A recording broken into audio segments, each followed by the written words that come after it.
വെഞ്ഞാറമൂട് കൂട്ടക്കൊലക്കേസ് പ്രതി അഫാന്റെ പിതാവ് അബ്ദുൾ റഹീം നാട്ടിൽ തിരിച്ചെത്തി. തിരുവനന്തപുരം വിമാനത്താവളത്തിൽ ഇറങ്ങിയ റഹീം ഗോകുലം മെഡിക്കൽ കോളേജിൽ ചികിത്സയിലുള്ള ഭാര്യ ഷെമിയെ കണ്ടു. ഷെമിയുടെ മൊഴി അന്വേഷണ സംഘം ഇന്ന് രേഖപ്പെടുത്തും. അബ്ദുൾ റഹീം വിമാനമിറങ്ങി വരുന്ന ദൃശ്യങ്ങളാണ് കാണുന്നത്. അദ്ദേഹം ഗോകുലം മെഡിക്കൽ കോളേജിലേക്ക് എത്തുകയും ചെയ്തു. അമൽ തേനമ്പറമ്പനാണ് വിവരങ്ങളുമായുള്ളത്. അമൽ, റഹീം ഷെമിയോട് സംസാരിച്ചു എന്നാണ് മനസ്സിലാക്കുന്നത്. എന്താണ് അവിടെ നിന്നുള്ള വിവരങ്ങൾ? റഹീമിൻ്റെ മാനസികാവസ്ഥ നമുക്കറിയാം, അങ്ങേയറ്റം മരവിപ്പ് എന്നുള്ളതിനപ്പുറത്ത് വേറൊരു വാചകം കൊണ്ട് വിശേഷിപ്പിക്കാൻ കഴിയുമോ എന്നറിയില്ല. എന്തൊക്കെയാണ് അമലിന് പറയാനുള്ള കാര്യങ്ങൾ?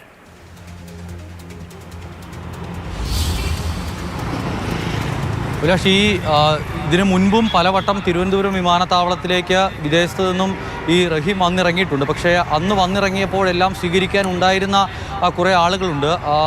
ആ ആളുകളിൽ ഭൂരിഭാഗം ആളുകളും ഇന്നിപ്പോൾ ഇല്ല എന്നുള്ളതാണ് ഏറ്റവും ദുഃഖകരമായ കാര്യം. സ്വന്തം ഭാര്യയാണ് എങ്കിൽ അതീവ ഗുരുതരാവസ്ഥയിൽ ആശുപത്രിയിൽ ചികിത്സയിൽ തുടരുകയാണ്. മൂത്ത മകനാണ് എങ്കിൽ 5 കൊലക്കേസിൽ പ്രതിയായി പോലീസ് അറസ്റ്റ് ചെയ്ത് റിമാൻഡ് ചെയ്ത് ആശുപത്രിയിൽ ചികിത്സയിൽ തുടരുകയാണ്. അതും വിഷം കഴിച്ച അവസ്ഥയിലാണ് മകനുള്ളത്. ആരോഗ്യനിലയിൽ കാര്യമായ പ്രശ്നങ്ങളില്ല എങ്കിൽ കൂടി 5 കൊലക്കേസുകളിലെ ഒരു കൊലപാതക കേസിലെ, അങ്ങനെ മുഴുവൻ 6 കേസുകളിലെ പ്രതിയായി കഴിയുന്നു.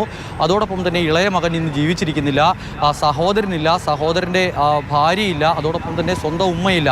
ഇങ്ങനെയുള്ള ഒരു അവസ്ഥയിലേക്കാണ് വന്നിറങ്ങുന്നത്. ഇവിടേക്ക് വരാൻ കഴിയുമോ എന്ന കാര്യത്തിൽ പോലും വലിയ ആശങ്കയുണ്ടായിരുന്നു. നമ്മളെല്ലാം ആ സംസ്കാര ചടങ്ങുകൾ മലയാളികളൊക്കെ ഇങ്ങനെ കണ്ടതുപോലെ വിദേശത്തിരുന്ന ആ സംസ്കാര ചടങ്ങ് ചാനലിലൂടെ കാണേണ്ടി വന്ന ഒരവസ്ഥയാണ് ആ പിതാവിനുണ്ടായിരുന്നത്. സ്വന്തം ഉമ്മയുടെയും അതോടൊപ്പം തന്നെ ഇളയ മകൻ്റെയും ഒക്കെ സംസ്കാര ചടങ്ങ് ടി വിയിൽ കാണുക എന്നൊക്കെ പറയുന്നത് എത്രത്തോളം സങ്കടകരമായ ദുഃഖകരമായ കാര്യമാണ് എന്ന് നമുക്ക് മനസ്സിലാക്കാൻ കഴിയും. അങ്ങനെയുള്ളൊരു അവസ്ഥയിലേക്കാണ് വന്നിറങ്ങി സാധാരണ നിലയിൽ വിദേശത്ത് നിന്ന് വന്നിറങ്ങുമ്പോൾ അദ്ദേഹം ആദ്യം പോകാറുള്ള അദ്ദേഹത്തിൻ്റെ വീട്, ആ വീട്ടിലേക്ക് ഇന്ന് പോകാൻ കഴിയില്ല. ആ വീട് എന്ന് പറയുന്നത് 2 കൊലപാതകങ്ങളും ഒരു കൊലപാതക ശ്രമവും നടന്ന വീടാണ്.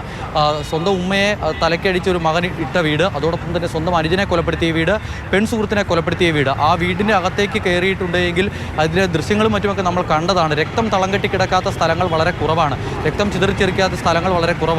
മാത്രമല്ല ഈ കേസുമായി ബന്ധപ്പെട്ട നിർണായക തെളിവുകൾ, ഇവരെ ആക്രമിക്കാൻ ഉപയോഗിച്ച ചുറ്റികയടക്കം അവിടെയാണ് ഇരിക്കുന്നത്. ആ വീട് പോലീസ് പുറത്തുനിന്നും പൂട്ടിയിട്ടുണ്ട്. അതിനാൽ മറ്റെവിടേക്കെങ്കിലും പോകണം, ആ വീട്ടിലേക്ക് പോകരുത് എന്നുള്ളതാണ് ഈ പിതാവിന് പോലീസ് നൽകിയിരിക്കുന്ന നിർദ്ദേശം. അതിൻ്റെ അടിസ്ഥാനത്തിൽ ബന്ധുക്കളുടെ വല്ലതും വീട്ടിൽ പോയി താമസിക്കാമെന്നുള്ളൊരു അവസ്ഥയിലാണുള്ളത്. കയ്യും വീശിയാണ്, ഒന്നുമില്ല കയ്യിൽ, ഒരു ബാഗ് പോലുമില്ല. ഗൾഫിൽ നിന്നും കഴിഞ്ഞ കുറേ കാലത്തിന് ശേഷം മടങ്ങിയെത്തുന്ന ഒരാളാണ്. പക്ഷേ ഒന്നുമില്ലായ്മയിലേക്ക് ഒന്നുമില്ലാതെ വന്നിറങ്ങുകയാണ്. നേരെ പോയത് ആശുപത്രിയിലേക്കാണ്. ആശുപത്രിയിലെത്തിയപ്പോൾ ഭാര്യയെ കണ്ടിട്ടുണ്ട്. ഭാര്യയുടെ അവസ്ഥ എന്ന് പറയുന്നത് സംസാരിക്കാനൊക്കെ പറ്റുന്ന അവസ്ഥയാണെങ്കിലും തലയ്ക്ക് ചുറ്റിയേക്ക് അടികിട്ടിയതിൻ്റെ എല്ലാ പ്രശ്നങ്ങളും ഇപ്പോഴുമുണ്ട്. അപ്പോൾ അങ്ങനെ ചികിത്സയിൽ കഴിയുകയാണ്. ഈ പറയുന്ന സംസാരിക്കാൻ കഴിയുന്ന ഒരു ആരോഗ്യസ്ഥിതിയിലേക്ക് എത്തിയതിനാൽ തന്നെ ഇന്ന് ആറ്റിങ്ങൽ DYSP മഞ്ജുലാലിൻ്റെ നേതൃത്വത്തിലുള്ള സംഘം ആശുപത്രിയിലെത്തി ഉമ്മയുടെ മൊഴി രേഖപ്പെടുത്തും. ആ മൊഴി രേഖപ്പെടുത്തുമ്പോൾ എന്താകും പറയുക എന്നുള്ളത് നിർണായകമാണ്. ചില ബന്ധുക്കളും മറ്റുമൊക്കെ അവിടെ വന്നപ്പോൾ ഒരു കൊലപാതക കേസിലെ പ്രതിയാണെങ്കിലും, കൊലപാതക കേസ് എന്നല്ല, കൊലപാതക കേസുകളിലെ പ്രതിയാണെങ്കിലും ഒരു ഉമ്മയുടെ മകനാണ്. അപ്പോൾ അതിൻ്റേതായ ഒരു നമ്മൾ എത്രത്തോളം പറയുമ്പോഴും ആ ഒരു ബന്ധം കൂടി കണക്കാക്കേണ്ടതുണ്ട്. ഉമ്മ ബന്ധുക്കളോട് പറഞ്ഞത് കട്ടിലിൽ നിന്ന് വീണ് തനിക്ക് പരിക്കേറ്റു എന്നുള്ളതാണ്.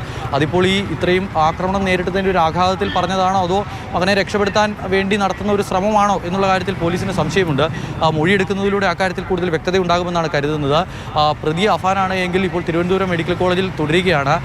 എലിവിഷം കഴിച്ചതിനെ തുടർന്നാണ് ഇവിടേക്ക് അഡ്മിറ്റ് ചെയ്തത്. ഇപ്പോൾ കഴിഞ്ഞ ദിവസം കുറ്റസമ്മതം നടത്തിയിട്ടുണ്ട്, എല്ലാ കാര്യങ്ങളും പറയുന്നുണ്ട്. ജീവിക്കാൻ പറ്റാത്തൊരവസ്ഥയിൽ, കടുത്ത സാമ്പത്തിക പ്രതിസന്ധിയിൽ, ജീവിതം മുന്നോട്ട് പോകാനാകില്ല എന്നൊരവസ്ഥയിൽ, മരണമല്ലാതെ മറ്റു മാർഗ്ഗമില്ല എന്നൊരവസ്ഥയിലാണ് അമ്മയെ കൊലപ്പെടുത്തി ആത്മഹത്യ ചെയ്യുക എന്നൊരു തീരുമാനത്തിലേക്ക് എത്തിയത്. പക്ഷേ തനിക്ക് മരിക്കാൻ കഴിഞ്ഞില്ല എന്നുള്ളതാണ് ഈ അഫാൻ പറയുന്നത്.